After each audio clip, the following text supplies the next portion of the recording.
जनसंवाद न्यूज, सत्य आणि विश्वासाची बातमी। उल्हासनगर कॅम्प नंबर 3 च्या कवाराम चौकात 2 तरुणांमध्ये क्षुल्लक वादातून तुंबळ हाणामारी झाली। यात रोशन सचदेव या तरुणावर चाकूने वार झाल्याने गंभीर जखमी झालाय। आर्थिक देवाणघेवाणवरून हा हल्ला झाल्याचं बोललं जात आहे। ही संपूर्ण घटना सीसीटीव्ही कॅमेऱ्यात कैद झाली।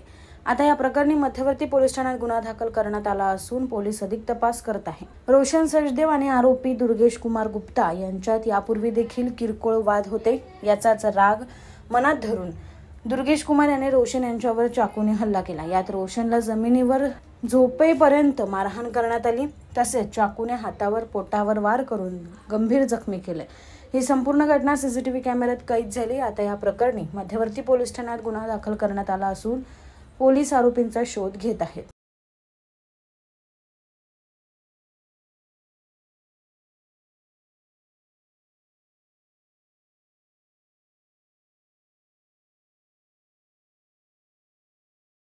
जनसंवाद न्यूज, सत्य आणि विश्वासाची बातमी। आजच सबस्क्राइब करून बेल आयकॉनला क्लिक करा आणि पहा ताज्या घडामोडींचा अचूक अंदाज आपल्या मोबाईलवर।